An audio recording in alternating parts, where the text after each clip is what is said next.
Hello and welcome to I Am Geek. This is episode 24. I am Ryan Street and I'm here with my brother Chris Street and our good buddy Chris Catron. And this week only, unless he wants to come back on, we have a very, very special guest. We have Dorian Soto, who is an animator from Real FX. He works with my brother. They make movies. They make the magic happen. And we're going to talk with him this week. So say hello, Dorian, and welcome to I Am Geek. Hey, how's it going? Good. Hey, I'm as good as Chris did. Chris and Catron are just sitting there like staring off into space. But this is entertaining. I just want this to watch. is entertaining. Just want to watch. Anyways, but this is a cool time. We have two animators on this week. Chris never talks about animating. He's just like, that's secret. That's my personal life. I don't talk about it on the podcast. So we had to bring another animator on to really show what you do and tell what you do. Doesn't really. I didn't know Catron was an animator. That's crazy. Yeah, because Chris doesn't animate. I have never seen it. I don't. I just sit there, just hit buttons randomly, and just go. Just a keyboard. It's like watching a caveman at work. It's insane. Yeah. But seriously, talk about animation, Chris. He talks about it every once in a while when he. I do talk about it every now and then. He would rather talk about the Flash like over and over. Constantly. And over again. You know, new copy. Have you guys been keeping up with the metal comics that are coming out? With I've seen some of them. Really? Yeah, I haven't got to read them. Oh, they're good. I usually wait for them to go on sale on the app because they'll go on sale for like 99 cents a comic, and so I'll get them off the DC app. and so I just have to wait for that to happen. But yeah, for those that don't know, there's a big kind of crossover type thing happening, and see, this is the stuff I talk about. I watch. And there's cool alternate. There's this cool alternate Batman from different universes, and that he's mixed with other characters, and there's a cool Batman Flash mix. So that's awesome. Nice. Yeah, it's really. We're awesome. here to talk. We're here to talk about Dorian. Go ahead. Wait, so it's Batman that runs really fast. Yeah, and okay, this is the part that I think is really cool. Not only does he run fast, you know how like Flash has the streaks? He has actual like streaks of bats behind him. Oh, that's awesome. That's great. It's so neat. Just sitting in the bat cave trying to figure this out. I gotta have bats follow me. This is gonna come to the. How do I do this? We'll get to your stuff, but this is interesting. This is going to come to the DC movie universe, and Affleck is just going to like take over every character. He's going to be like, I'm the Flash now, and Batman, and I'm Wonder Woman. I'm everybody. Give me all the movies. That's going to happen. Yep. Hopefully it's Christian. Oh, I'd love Christian Bale to come back, but here's what really fast. For the Batman Superman, what I really wanted to happen, we're getting way off topic, but it's okay because that's what we do. What I really wanted to happen, but I knew they wouldn't do it because of people don't read comics or know anything that's going on. I wanted Ben's Batman to actually be oh wow, I just forgot his name. Ben's Batman. Oh, that guy. Oh gosh, I have a newborn. I have no sleep. Deathstroke. Azrael? I wanted him to be Deathstroke, and had kidnapped Bruce Wayne, and then Christian Bale shows up like midway through the movie. That would have been cool. That would have been cool. And like Alfred was not Alfred. It was actually like one of Deathstroke's like henchman guys or something. Well, Deathstroke had a butler. Yeah, see, it all works out. Perfect. I thought it would be cool. I thought it would be like, but that's like, I like movies like that throw in a big curveball, and not many movies do that anymore. So, what are you gonna do? I like stuff like that. I would have actually liked that movie if they had done that instead of hated the movie like I did. But that's just me. Speaking of movies that are great, you've worked on some great ones. Like that segue? You like that segue? It's so good. That's a good segue. It's on two wheels. Just go. I wish the audience had seen our intro to this because I the expression you had on your face when you said the first movie I worked on was classic. Raised eyebrow. It's basically the same face that my father gave when I asked him what he thought of the movie, and he was like, "Papi, you're going to make more movies. That's all I can tell you." Like, well, thanks, appreciate it. What did you think of the movie I worked on? And it was, I looked over at my step siblings, and they just kind of nodded disapprovingly. That's all right. Oh, So for those of you that do not know, his first movie was the classic DC movie Green Lantern, starring Deadpool. So why don't since we got into this, why don't you? We'd love to hear your story about how you sort of got into animating, how you got this first gig, this little indie film called Green Lantern, and just sort of tell us about how you got into it, if you don't mind. Well, I took an animation mentor, and I focused primarily on character animation. Actually, before I go into that, I did study media arts and animation at the Art Institute, and I learned kind of all the different facets of animation. There was texturing, modeling. I even did some 2D animation, and kind of figured out what I wanted from there. And it wasn't until I started animating in 2D that I realized I actually liked the animation part of it. I didn't really care much about texturing. No disrespect to the texture artists out there. I love what they do. It makes our work look great, but I didn't care for it. Like, personally, rigging is way too hard. More technical than I wanted it to be.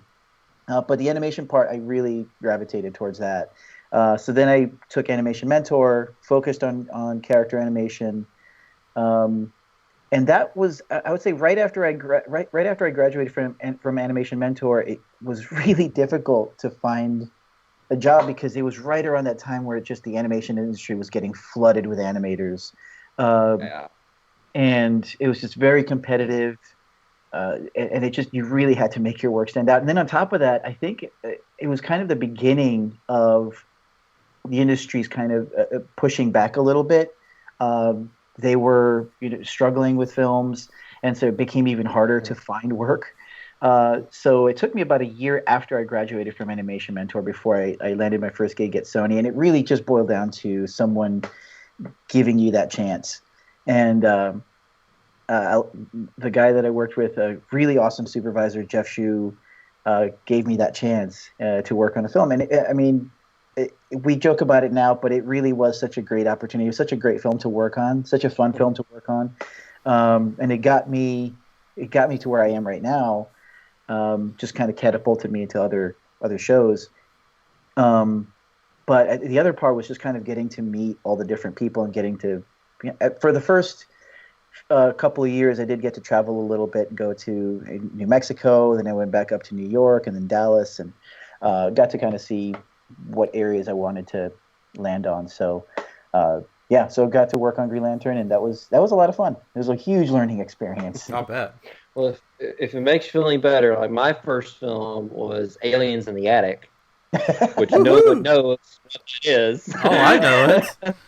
Yeah. So at least your movie is like, oh, Green Lantern, oh, I know that movie. I'm like, Aliens in the Attic. Hey, Aliens in the Attic had the big star from High School Musical, Ashley Tisdale.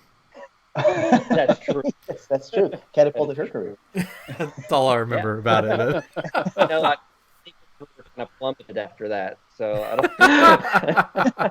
I think that was sort of a cool thing, though, that you mentioned about traveling to different areas of the country, because I think a lot of people don't know that animation isn't like, people think of animation, they think, oh, the studio's in California and that's where everything happens, and but there's studios all over the country that some are smaller than others, but where this happens, that it's not just I got to move to California if I want to get into this part of movie making or something.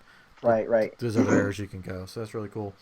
Yeah, this one in particular, the studio Sony, they had a base in Albuquerque, which at this point doesn't exist anymore. But again, I had such different opinions of where I was going, because I kept asking people, "Hey, yeah, I'm going to Albuquerque. What do you guys think of that?" And some people said, "Oh my God, you're going to love it. It's beautiful. It's great." And other folks said, "Yeah, it's the belly button of America. It's the worst place you'll ever visit. I hated it." And so I had this. I was super confused about where I was going. And when I was packing up, I kept thinking, well, Albuquerque, it's a desert. It's got to be warm. It's got to be hot. Again, totally wrong. I got there. I arrived. I think it was in November or December. It was December of 2011. And I thought to myself, well, it's a desert. I'm going to pack some shorts and some light clothes. And I get to Colorado. I get to New Mexico. It's 11 degrees. And I called my wife immediately. Give me a coat. Give me a coat. All that stuff is horrible. So for the first 4 days, I was just miserable. Good experience. But look at you now. You get to work with my brother. Oh yeah, that's a truth. In Dallas, Texas. Yeah. Where you guys have worked on now. I see that a few movies on this list that my brother's also worked on. Do you guys get to work sort of close together, or you guys are just sort of separate? You're given your shot, and you never have any back and forth between. We're very intimately close. I don't talk to anybody. We are back to back. I communicate through dance. Don't deny it, Chris. I whisper in you, and you're like, "How's the shot going? It's going great."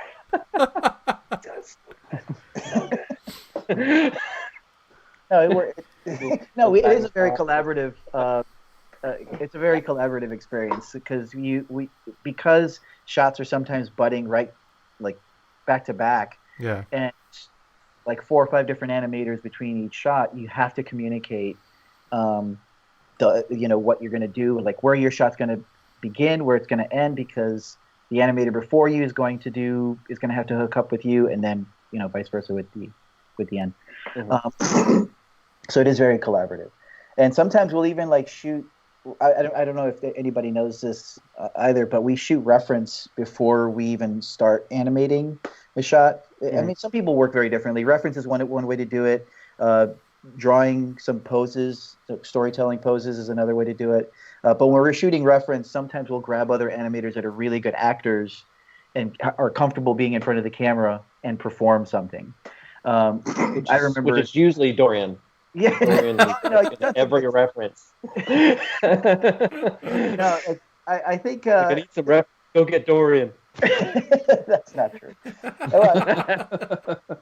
But it's funny because like the first time I did it, I remember just being so uncomfortable in front of the camera because I knew I had to take that work and show it to like 40 animators and the director on the big screen. Mm-hmm.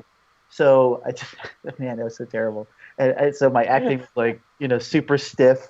I just looked like those Rock'em Sock'em robots trying to act, and it did not look good. So it took a little while. I think the first one I did at Real Effects, where I shot one, like I was in Dallas with everybody, and they put it up on screen. Like I always wear a hat, and I take off my hat for the reference, and it goes up on screen, and someone's like, "Look at that sexy bald head." I was like, "Oh, jeez, what the?" You gotta embrace it. Yeah. So I guess to back up a little bit, just to make sure, like the listeners know, and I could be getting it wrong too. When we say that you're animators, basically you take a character or something and you do the movements of that character. So it's not like it's not what most people think of when they say, "Oh yeah, this animated movie." They drew everything and they, made cell shaded and everything. It's you take, say, a tiger for example, and you make that tiger go through certain movements per shot, right? Yes. Yeah. Sorta. Yeah. Yeah. That's I mean, it's basically like kind of like puppetry almost a little bit. Mm-hmm. But it's kind of like stop motion where it's like consecutive pictures of moving a puppet. Yeah, it's like you're basically playing with like the coolest action figure you could possibly imagine, because there's so many controls on this thing. There's thousands of controls between the corners of the mouth, the nose, the eyebrows. There's just tons of things to play around with, and you're doing it one frame at a time, basically. Obviously, you're doing like key poses. You're getting the meat of the performance into your shot, and it depends on how long that shot is. If it's 10 seconds, if it's 4 seconds, you're trying to get the clearest idea across in that span of time. And then, obviously you get those in-betweens. You got to make sure that the physics are working, the performance. There's so many things involved in the animation. It's not just, hey, let's hit this animation button and get things going. My day is done, and you just relax and spin around in your chair for half the day. It's my day. Yeah, that's what Chris does. That's Chris's job. But we already discussed that he ships his work out. So that's something else to it. Some people actually work, Chris. But Chris works hard. Smarter. Works harder, not harder. You're harder than I've ever seen. If Chris's bosses are listening, which they are probably not, he works really, really, really hard, and you should give him a raise. All right, there you go. He is. All jokes aside, he is one of the hardest animators, hardest working animators. Yes, he is. I do work out. He makes it very uncomfortable at work. I was like, "Can you put that away?" One of the hardest working animators. I see him super early in the morning, and he just cranks out so much footage. And that's one of the things that we always talk about between us. It's just how fast he is. And he just gets his work done super fast, and it looks great. And that's the only ego stroking I'm going to do for the rest of this podcast. That's the only compliment I've ever heard from you. Usually it's like, that looks all right. Look, I could do better. Yeah. You know how Brian would do it? Yeah. I would just push the animation button. But now that Dorian stroked my ego, I can stroke Dorian's ego. He is an awesome animator. There's a lot of stroking going on here, guys. Stroking to be, So first I said Chris was hard, and now this is getting a little risque on this episode. But Dorian is on here, so it makes sense. All right, go ahead. But he's a really good animator. It's super good. He's just really ingenuitive and just very creative. Really funny, and just it all really shows in his animation. That's really nice. So let's all hug it out. Hug it out. So Dorian, I'm looking at your list. What is your favorite movie that you've worked on? Oh, absolutely, Book of Life, hands down. It was my favorite movie to work on. It was not only a great story with a fun director, but the artist that I got to work with was just an honor to be around that much talent and that many people just really putting the best foot forward to make that film look as good as it could look. It was really fun. Yeah, it was a beautiful, beautiful movie. Did you guys? Because there was a commercial for some computer. And it had like the directors or the creators of the movie. Jorge and Sandra. It's like a Windows, Yeah, and it showed them, and they're like, "Yeah, we do all of our animating on this computer." I was just like, "No, I don't." Don't lie. I'm kidding. I don't think so. We did have Dell. And Dell computers, but I mean, we work on Linux specifically. Yeah. But I think I think a lot of what he was talking about was the design. And it was just funny. I was like, production. I don't think. Yeah. No, and Jorge is amazing to work with too. He is.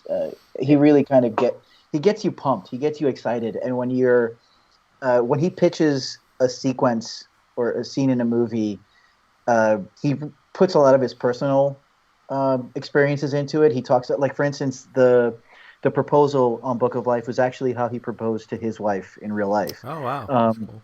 And he described that to us, and it really motivates you to capture that moment and to capture it in a way that he can, we can all appreciate. So yeah, he's awesome. Awesome movie. Yeah, it was a good movie. Now there's a new Disney or Pixar movie coming out. What do you guys think about that? It's called Coco, It's gonna be a movie. It pretty much. Well, it's the same, isn't it? Almost. There's a lot of similarities, but I mean, it looks good. Like I'm giving the PC answer, I guess, but I mean, it looks good, and I'm sure it's going to be a great movie, and it's probably going to win an Oscar. But yeah, I mean, you can't help. I mean, there are people online where I've seen comments like, didn't this a lot like Book of Life? And it very well could be. The previews make it seem like it, but it could be different once you see it. I don't know. Yeah, it really is. It's hard to tell. I mean, just based on the trailer alone, there's so many sequences that feel a lot like Book of Life, like when he looks at the world and you see the colors and all that. Yeah. But I guess the only just to play devil's advocate, a lot of the culture itself, Mexican culture, has that. So it's hard to. That's true. You know, you can't do something completely different if that's not the culture. You know, the culture has those paper, those picados, which are like the paper that they use to, I guess, honor the dead. Mm-hmm. And so, I mean, they're like the bread, everything, all that stuff is designed because that's how the culture it created it. Yeah, basically. Yeah, I'm sure. Yeah. I think the trailer, which they've done that a lot. Pixar, sort of the first trailer that comes out, it's like nothing like what the movie's actually gonna, like the story, how the story's gonna go. Right. So I'm interested to see what they do with the story, because basically it's a boy that goes into the afterlife, and he's still alive, I think. Yes. It seems like he's starting. I mean, based on a couple of the trailers I saw, he's starting to join the people from. Yeah. He has. It's. I think it's one of those things. He can only stay there so long. If he stays there too long, then he becomes dead. Type thing, which is like you've kind of seen in some other stories. It may have been the Corpse Bride may have done something like that a little bit. Probably. I can't remember, but yeah, I think it's that kind of thing where he can only be there so long. So he's got to figure out whatever he's doing and get out of there before he becomes a skeleton too. Yeah. Right. I'm sure it's going to be good. I mean, I think it's going to be fine. It's Pixar. Yeah, it'll be good. Whatever. It'll be. But I heard a rumor though, and I have mixed, because I'm a big Disney World fan. We used to live near there, so I go all the time. I heard a rumor that for the World Showcase in Epcot, that they're slowly going to transform each country into basically having something to do with one of their intellectual properties. So, like for Norway, they made Frozen. For France, they're doing Ratatouille. And I heard the rumor that Mexico may be getting Coco. Get Coco.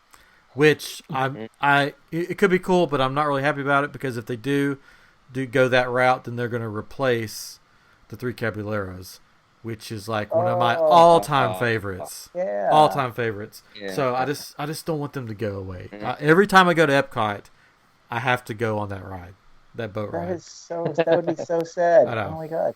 So hopefully they don't do it, but the way they're trying to reinvent Epcot, right. They're trying. Hopefully the movie will flop and they won't use it. Yeah. I'm sure we'll find out. Yeah, we'll find out more this Sunday. October 1st. Is that this Sunday? That's the 35th anniversary of Epcot, and I'm sure they're going to announce some stuff probably. Okay. Okay, one more thing about Coco, and that's it. The guitar design is the one thing that does drive me crazy, because it is very similar Yeah. to the guitar design of Manolo. And the name as well, his kid, I try to remember the kid's name, but it's very similar to Manolo. And that's all I'm going to say about that. Otherwise, I wish them all. Yeah. It'll be good. It'll be good. It'll be great. It'll be good. Yeah. So not only are you an animator, but you're an accomplished actor. Yeah. You played the referee in Son of Jaguar, which I'm not familiar with, but Shakespeare in the Park. Oh, this is a pre-production, huh? So this hasn't even come out yet. No, it's a VR experience. I thought it did come out, Chris. Oh. Did not? I don't think it's officially come out yet. Like they've been touring it around a lot of the shows and stuff like that. So a lot of people have seen it. But yeah, it's from the director of Book of Life. He made a VR short, basically. Like it's an animated short, but within VR, about Mexican wrestling, luchadors. I must see this, which you'll probably love. Yeah, I'm a big wrestling fan. Oh, really? Yeah. Yeah. I'm a weirdo. I know. It's it's who I am. So it's gonna be Mexican. Oh, it's gonna be awesome. Yeah, and it's really cool. Well, I don't know if I guess we can talk about it because they have posters all over the place. Yeah, I mean, there's some things, like there's been interviews kind of discussing a lot of it. I don't think they've necessarily gone into the story per se, but... I don't want to get you guys in trouble, so don't say anything you're not supposed to say. I guess, you can definitely look it up and you'll see the design of the characters, but they look like little wooden carved characters. From the texture they have applied to them. Jorge's big into that stuff to make them look, kind of rough and gritty, and I really like their designs. Yeah, he's a great designer. What was the one cartoon he did? For Nickelodeon. Chalucha.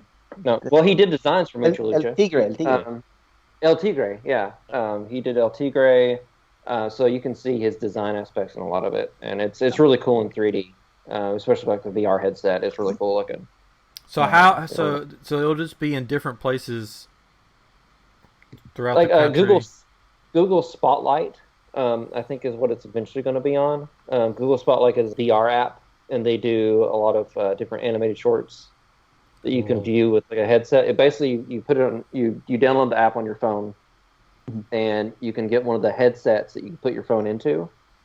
Google Cardboard. I think Google. Cardboard? Yeah, it's Google Cardboard. Yeah, and then you just put that on your head and you can watch it. It's really cool. Yeah. Well, hopefully I can track it down some. That would be cool to see. Yeah, it's definitely one of those things that I remember I'm going back to Book of Life, when he designed those characters. I remember he said this to our supervisor. He said, I designed these characters to be very difficult to move, but I want you to figure out a way to make him move. Awesome. For animators, you're supposed to make these guys, He likes to challenge us. He definitely likes to challenge us. And there's so many things that, you watch this movie again, the way their arms are designed, they're very boxy, clunky limbs. So it was really hard to figure out how to get his arm up over his shoulder. Or just above his head. And so if you watch this movie, we had to engineer, or the rigging department, animation worked really closely to figure out a way to do that. And the way to do it was basically to just shove that shoulder into that character's body, so to create the illusion that his arms are going over his head. And I had one of those shots where he's reaching for the guitar and brings it from his back to the front. And as short as that shot was, and as simple as that might seem, it was so hard to make that look good. It came out beautiful. It was fun. Oh, that's the last ego stroking you're going to do, Chris. Sorry, no stop. So, since you're the referee, can you give us a little referee right now? It was basically my voice in Spanish. What's up, hombres? So that was basically, I was just surly the entire time. I was like, hurry up! You have 5 seconds! That's so cool. And there's, I don't know if I can give too many. No, that's fine. But yeah, it's basically my voice in Spanish. Yeah, Dorian has a lot of great voices. Constantly doing them. He has a great one for his wife. I won't have him do it here. But he does a lot of good stuff, and they're constantly bringing him in to do voice work to do for the different animation projects we're working on, like scratch voice. Yeah, that the audience doesn't necessarily get to hear, but it's something to get up on the boards and animatics. So you can kind of see the story flow and kind of hear how the dialogue sounds initially, and then they bring in the not as good actors to come in and redo this stuff. Yeah. Yeah. But he does a lot of good stuff, and it's really fun. That's it's funny because Chris has said that he's done some scratch stuff. I don't know. If you have anything in anything? Well, in oh, you talking me or him? You. Me? Chris. In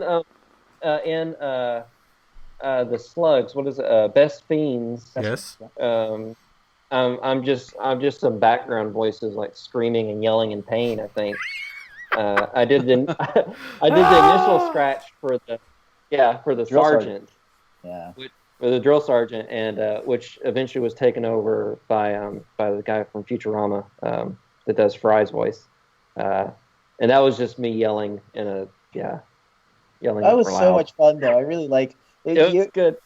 Yeah, your voice and Ray, they were so much fun to hear too, because it was on point. It was awesome. See, they should have just kept you, and then they would have had to pay the dude whatever they paid him. Because I played that game because you did some stuff with it, so I tried it out, and I play it every now and then. It gets pretty hard, but but it's like nobody in the world would know that the dude from Futurama did a voice in the thing. I mean, it's a mobile game on your phone. I mean, yeah. They could have saved a lot of money and just been like, "Yeah, hey, we like you. We're gonna keep you in here. Here's a couple of dollars," and you'd have been like, "That's awesome." Yeah, they could have given us if they just gave us $500. That would have been fine. They could have gave me in-app purchases, and I'd be like, "Yes." Don't give this away, Chris. Don't give this away. No, sorry. No, I mean, I need money.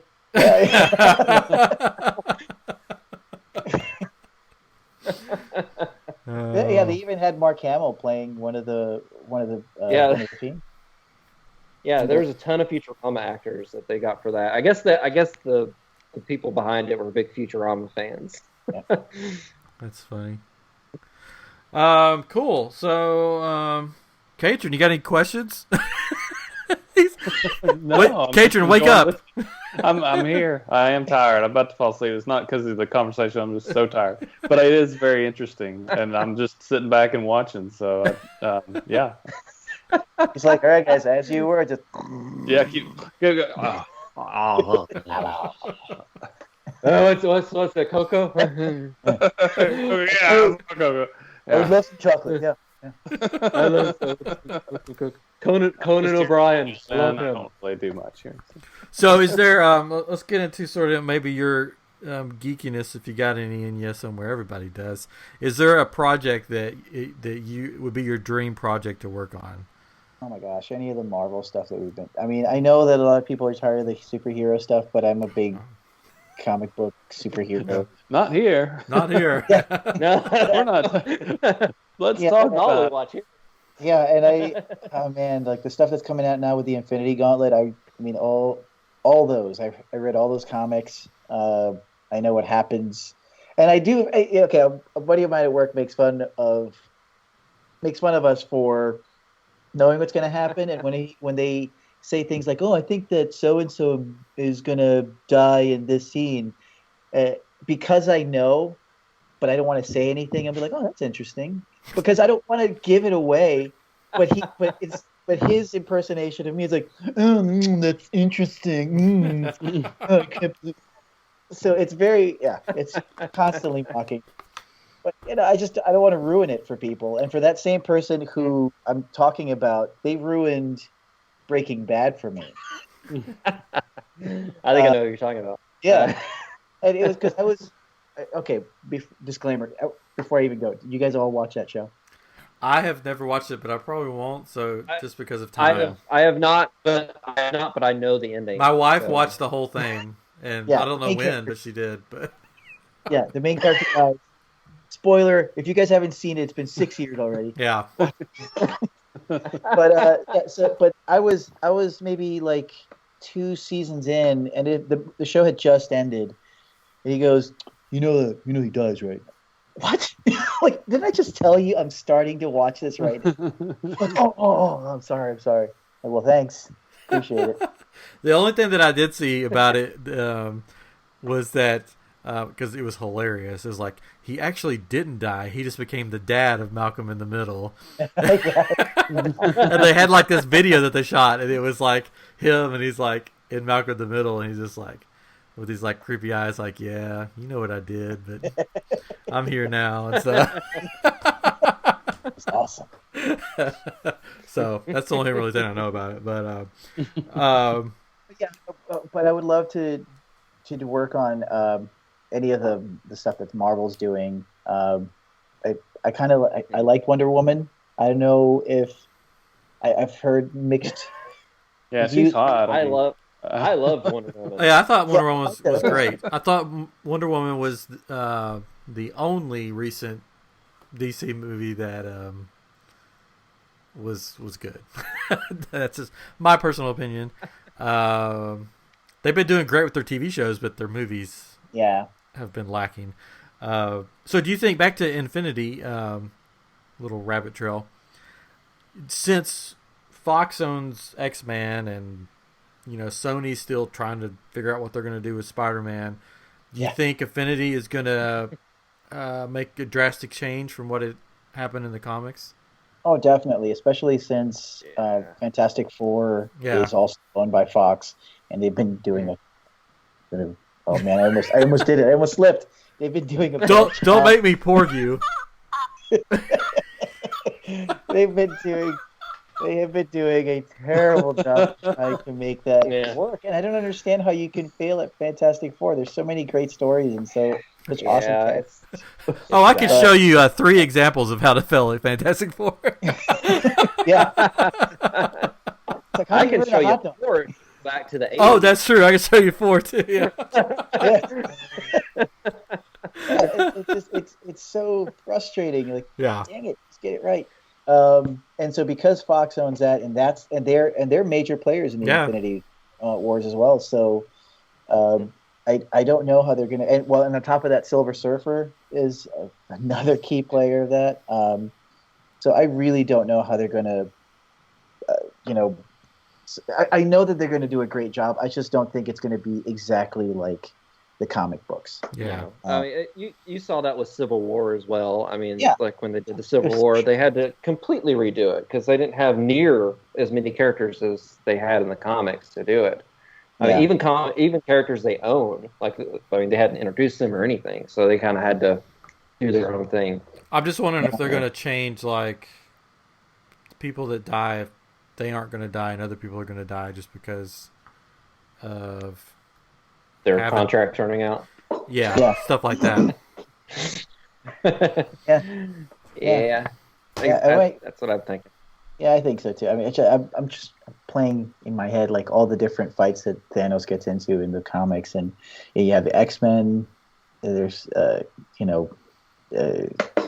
Scarlet Witch, and I mean all these characters that are not in the current Marvel universe, at least in the movies. I just don't know how they're going to do it. Yeah. They'll get it done. They'll get it done. They'll get it done. It'll look good. It'll look good. It'll be great. I think somehow Star Wars is going to come down, and they're going to intertwine, and you're going to have a Darth Vader versus Thanos type of thing. Yeah, since Disney owns everything, it's just all going to come together. One day it'll probably happen. And then the Muppets will come in. They'll help out. I think there's a possibility they could be setting up for World War Hulk, though, and that I think could be pretty cool. Well, it almost seems like they're doing that for Thor Ragnarok a little bit. Planet Hulk. They're doing Planet Hulk with that. Planet Hulk, And then, World War Hulk that came after Planet Hulk, and that's where he comes back from Planet Hulk and just beats the crap out of everybody. Yeah.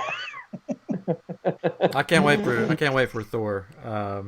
That was if you go back in the episodes, we had one episode where we sort of at the beginning of 2017 where we predicted sort of the sleeper hit that's going to be just phenomenal, and that was my pick. I think Thor is going to just sort of come out of nowhere, and it's just going to be one of those movies where we're just going to be like, That was a fun, great movie. Yeah. I think I picked Wonder Woman. Yeah, you did. It was after Wonder Woman came out, and you already watched it, and you were like, Wonder Woman. And I'm like, you're not going to pick something you haven't seen yet? No, it's going to be Wonder Woman. No, it's Wonder Woman. I'd seen it. It was good. That's all I needed to know.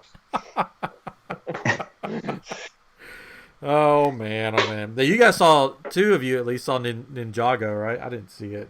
Well, three of us. Oh, you guys all three saw it? Three of us saw it. Yeah. Oh, I haven't been to a movie in. When you have a newborn and a toddler, you don't get to go to the movies anymore. It's just sad. Well, can I say congratulations? How old is your newborn? 5 weeks. 5 weeks? Oh, man. And then we have a 2.5-year-old, so, well, yeah, about 3 now. The sleep does not exist for you. No, it doesn't. I want to see It so bad. I want to go see It, and I was going to go see it the other night. No, It. Like what? What do you want to see? Stephen King's It. It for what? Who's on first? Anyways, I wanted to go see it, and I was going to go see it the other night, and then there was like poop explosions and all kinds of stuff. So you're experiencing your own It. Yeah, I am. And our dad is coming down. Our dad is coming down to visit. Our mom and dad, we're related. We're brothers. Yeah, it's mentioned. What? Yeah, we are. They're coming down to visit. They're gonna get here this weekend and stay here for a week. And I said to our dad, I was like, "Hey, you want to go see It with me?" He's like, "Nope." And I'm like, "Come on!" He's like, "I was like, I thought you liked Stephen King." He's like, "He's got some interesting stories. I just don't like today's macabre or something." He said something weird like that, and I was like, "No, I've heard it's like the Goonies. I've heard it's gonna be cool." So, like an R-rated Goonies. Yeah. It's really intense. Such a good movie, though. But your Goonies would probably be rated R now. Yeah, probably. Yeah, it would be rated R now. Yep. I'll try to see it at some point. I don't know. Oh man, it's so good. You should definitely see it. Yeah, Dorian has seen it. Get a bootleg or something. It's so good. No, you know what? Don't do that. It hurts the artist. Yes. Yeah, really. But get a bootleg. It's so good. Selling out our history. I will not do a bootleg. The only bootleg movie that I've seen is I was on Facebook one day. On Facebook, it was really weird, and I was scrolling down, and it was before Deadpool came out, and I was scrolling down, and Deadpool is playing on my Facebook page, like the news feed, like the whole movie, and I'm like, what? I was like, well, I'm just gonna watch it, and so I watched Deadpool on Facebook, which I don't know how that worked out, but it was there. That's awesome. Yeah, it was good. Well, and it's really hard, especially with Facebook, to stay away from all the spoilers. Yeah. Because people post things all the time. I actually had the recent Star Wars, not Rogue One. Force Awakens. Force Awakens. Someone had posted a still of Harrison Ford getting stabbed. Oh. And that was so bad. So bad. He gets stabbed? What? You're not fooling anybody. You mean stabs himself? Yeah. He stabs himself. Yeah. Stabs himself so hard. Stabs himself so his son doesn't have to. Yeah. Right. Let me hold that. That's what happened. It was more like, give me the lightsaber. I don't want to be in these movies anymore. Let me. Pretty much. You tried to kill me a long time ago. Help me, come on. I've got 5 other remakes I got to do. Come on, get this over with. Indiana Jones. Indiana Jones when he's 80. That will be interesting. Anyways, where were we? I just went off of some crazy rabbit trail. We all watched Ninjago. Oh yes, so was it good? How was Ninjago? It was. I liked it. I thought it was fun. Yeah, it was good. I liked it. It doesn't compare. I mean, I wouldn't compare it to Batman, or Lego Batman, but I mean, it's no Bruce Banner, but now that would be a movie. I mean, you're talking about a movie.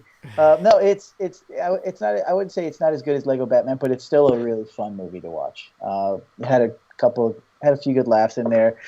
Garmadon is hilarious. I think he's. Yeah. I thought Lloyd. He's the best. Lloyd, yeah. I named you. It's LLOYD. Yeah. Lloyd. And the animation. Yeah, that's good. Yeah, I thought that they did some really clever animation tricks to have them still feel like Lego pieces. They did break them apart a lot, but they did it in a way that felt pretty good. It was nice. Yeah, it was cool. Yeah, I think the beginning for me at least was a little slow. Yeah, like it had to kind of build a little bit, and then it started to pick up like a third into it for me at least. But it was not like the first third was bad. It was just like it was trying to set up a lot to for me, and it took a while. Yeah. The sequence with the FaceTime, the accidental FaceTime, that was one of my favorite parts. Who is this? I definitely butt out you. No, it's not. Yeah. Face. I get those from our father all the time. All the time. Like while I'm talking to him, I'll look at my phone and it'll bring in, it's like FaceTime, and it's got his name, and I'm like, you're trying to FaceTime me, and he goes, no, I'm not. Somebody's trying to FaceTime me right now, and I'm like, it's you FaceTiming me. He listens to this, so he's gonna be like, yo, you guys. I will say, there's a scene in the movie where the father, Garmadon calls him, and it just my dad pulled the same stunt on me without giving away anything about the movie. I called him, he calls me, we're chatting for maybe a solid half hour, 45 minutes. And then later on I was like, well, Dad, thanks for calling me on my birthday. And he just paused for the longest time. And he's like, Poppy, happy birthday! You didn't know it was my birthday, did you? It's like, oh, of course, Poppy. Like, you did not know it was my birthday. He just happened to call me on my birthday. That's awesome. He is just terrible. He's so bad about remembering. I mean, I'm bad. I get it from him because I have several nephews from my brother. He's done all the procreating for the Sotos. I think we're going to be okay. And every now and then I'll get a reminder from Kelly or from my sister-in-law. By the way, it's Ken's birthday. Oh, shoot! 5 days. No, but it's definitely something that my dad does. So. I think they all do. So let's see. Video game guy? Do you play video games? It's been a long time. I don't play video games that much. You guys are hardcore video game? Not hardcore. I mean, I don't have time to tie my shoes anymore with a baby and a toddler. So like I started to play a game the other day, at late at night, and I'm like, I'm just too tired. I'm excited for Star Wars Battlefront 2. So I'll probably I'll get that one when it comes out. But yeah, I would like to play more, but the Super Nintendo Mini or whatever it's called is coming out tomorrow. Oh, that could be something. Oh, tomorrow? Yep. I'm not going to be able to get that. Well, actually, so tomorrow at mid, in an hour, right? It's on Friday. I'm sorry, guys. I have to go. Yeah, you gotta go. Friday 12. Yeah, a.m. I got to go get in line. Sorry, guys. Go ahead. Yeah. I don't have money for this one. I got the classic, the NES Classic, and I've played it 4 times, maybe. It's like one of those things where you play it and you're like, I remember this game. I remember why I don't play this game anymore. All right. That's about it. It's great nostalgia for a few minutes. When I came over to your house and you popped it in, he's like, here, play it. And I played it, and I was like, okay, I'm losing that one. Okay, let's try this one. Yeah. Nope, losing that one. How about this one? Nope, failed even worse. I think I did okay at Punch-Out. That's about it. Really? It's cool looking. It's like the size of your hand, and it just sort of sits there. And that's Anyway, well, we're about at the hour mark. So you guys have anything else? Anything? No. No. Yeah, man, we could talk about more comic book stuff or more superhero stuff, man. I can do that. Now, Flash, we all talk about Flash on here because Chris loves it. We all love it. We all love it. When does it come back out? When does it start back? 2 weeks. In 2 weeks. In 2 weeks. And they did announce the big crossover that's going to happen for this season, where it's going to be actually all 4 shows. Like last season, it was like 3 shows with like 2 minutes of Supergirl at the end. Yeah. But this season, it's going to be all 4 shows, and it's called Crisis on Earth X. And and it's going to be it's going to be an alternate reality versions of Green Arrow, Flash, and Supergirl, like villain versions of them coming and attacking like the main universe. And so it'll be cool. It'll be like in the comics they do a thing with the Justice League where there's an alternate version of the Justice League that's all evil. Like Batman is Owlman. Sweet. Wonder Woman is Superwoman. And then Ultraman is Superman, and they end up battling it out. And they're kind of opposites a little bit. Like Ultraman gets his power from kryptonite rather than the sun. And so there's stuff like that. So this looks like it's going to be like a version of that, where they're going to have evil versions of them coming into the universe. And it happens on the day of the wedding of Barry and Iris. Oh no! Are all the bad guy versions? All the bad guy versions, will they have goatees? They all have masks, like full facial masks, so they can like be in the same scene with everybody else. Like, if there's anything that makes a villain, it's a goatee. You got to have a goatee in there.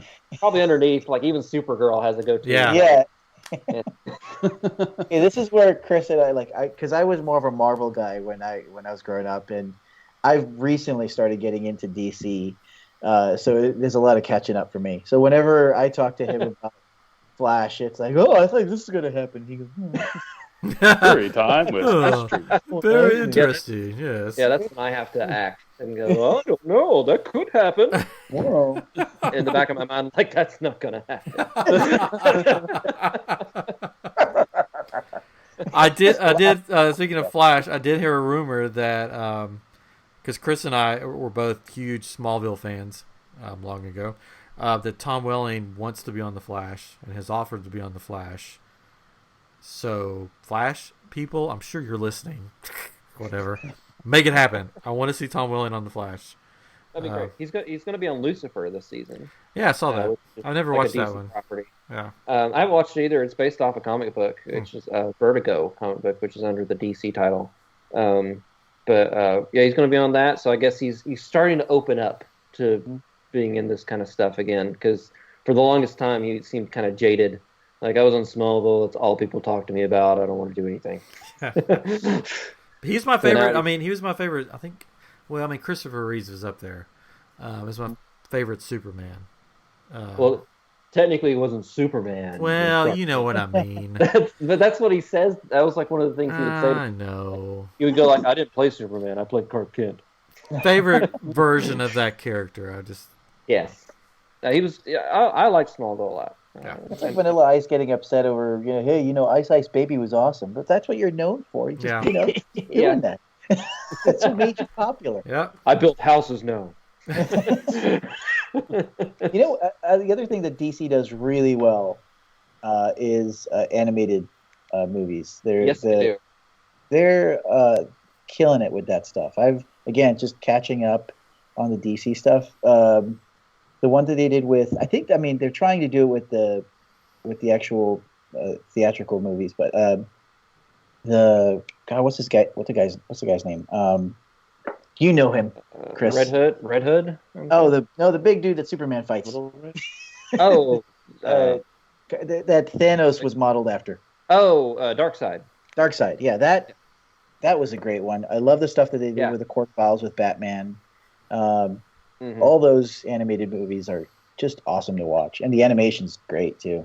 Yeah, they do a really good job. A lot of the people like Bruce Timm, who is behind Batman animated series, he kind of heads up a lot of that animation department still for all those movies, and he just does a great job. So he knows his stuff. Yeah, and they do. I think that Jim Lee, ever since he's kind of came over to DC, you can see a lot of those designs in the animated. Yeah, they tend to try and like mimic the style of the story they're kind of going after. There's a new one coming out called Gotham by Gaslight, which is an Elseworlds tale of Batman. It's like Batman and like I forget what century it is. So it's during Jack the Ripper. Yeah. And it's what would happen if like Batman had to face Jack the Ripper, basically. That would be cool. And it's a really great graphic novel.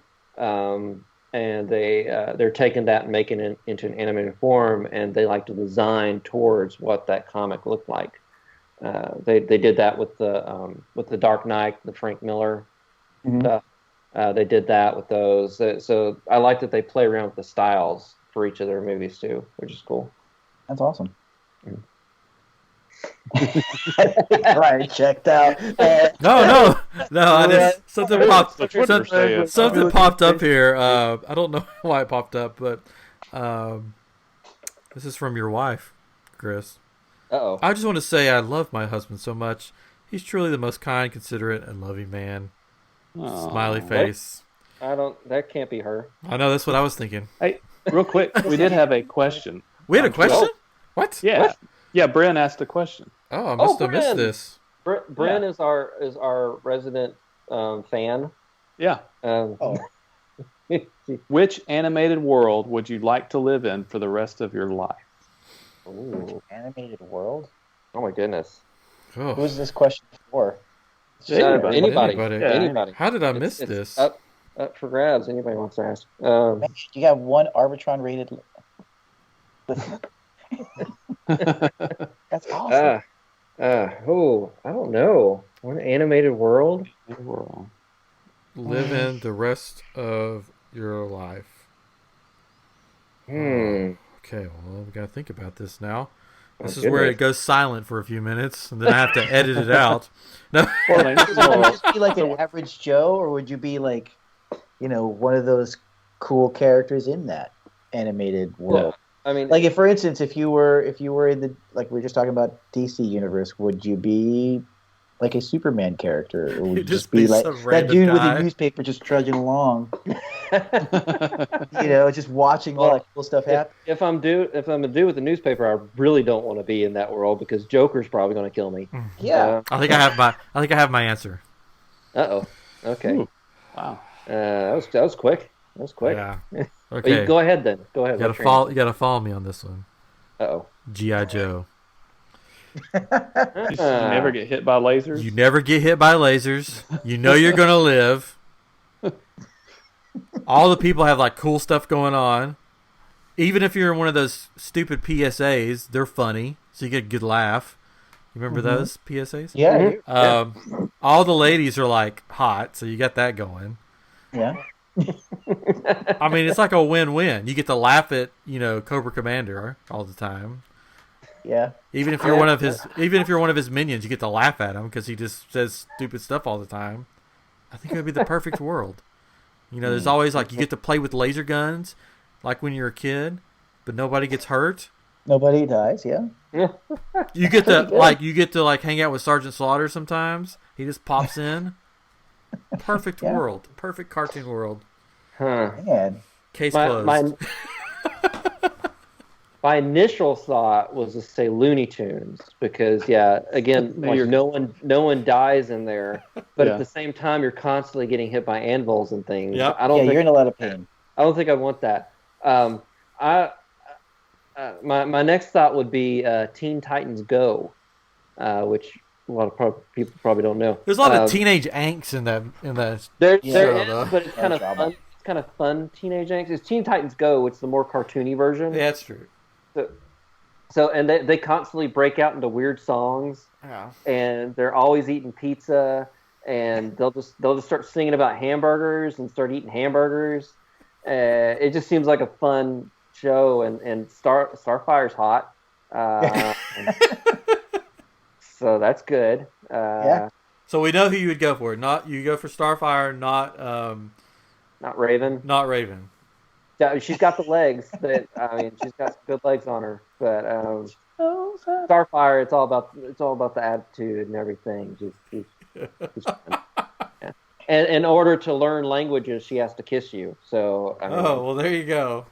I think your wife is going to switch what she said on Facebook. no, that'll just strengthen it. Well, Katrin? Yeah, I think I would go with a Lego world of some sort, like the movies that we've talked about. Because they can build anything they want to out of these pieces, which we can do that I guess here, but it's so easy. You just grab pieces of things and put them all together, and it looks like it'd be a lot of fun, but kind of squarish, so kind of weird, but kind of squarish. And if I think that'd be cool. Yeah, that'd be cool. I got nothing. Nothing. I don't know. Yeah, because the ones that I like for instance, Chris was just saying the Looney Tunes stuff. You get hammered the entire time, and if you end up in like a Marvel, DC cartoon universe, I would probably just be the guy who gets thrown around. I don't know what happened. I'd be the one that is running away from the cars that are exploding around me. I don't know. I don't think I would be able to join me. Just join me at G.I. Joe. We'll have fun. Yeah, G.I. Joe sounds like a safe place. That's kind of why I picked Teen Titans Go, because even random characters in the background get to do fun stuff. There's a guy called Shoeless Joe or something. He's a bum in the show. I would be Shoeless Joe, and he'll have whole episodes about him, and they're great. Right. Looks like he's having a good time. So. Chris, I figured you would pick Animaniacs or something, but you said Looney Tunes was your first thought. But Looney Tunes was my first thought, but and Animaniacs too. That'd be great. But I mean, I would probably not be one of the Warner Brothers. And I would be like Dr. the scientist. Yeah, and constantly annoyed and harassed. That would be my luck. Well, with that, I think it's time to wrap up this episode of I Am Geek. Whoa. This isn't Beals. Yeah. Did you have fun, Dorian? That was a lot of fun, man. It was really cool. Well, thanks for coming on. You're welcome back anytime. Thanks, man. Anytime. And then if you're listening and you want to be a guest, just hit us up. We're always looking for anybody. Yeah, we'll take anybody. Proud of me. Where can people find you on social media? If they want to. Facebook. I don't tweet. Oh, okay. Well, never mind then. Just go to his IMDb page and just IMDb page. Make stuff up about him. Just edit the page because anybody can, and you're going to be like. I'm on Instagram. Oh, there you go. Yeah, there you go. That's the way to find me. So. Cool. Well, Katrin, since you didn't get a lot, in today, say, why don't you take us out today? You can end the show. Oh, wow. End the show? Wow. Oh, thanks, everybody, for listening. This has been I'm Geek, episode 24. See you next week. Talk to you next week. See, that's why they don't let me do it. Yeah, this is why. I just get to fill in, so just take that out, No, I'm just going to leave it in. All right. See you next time. Go, Joe. Bye.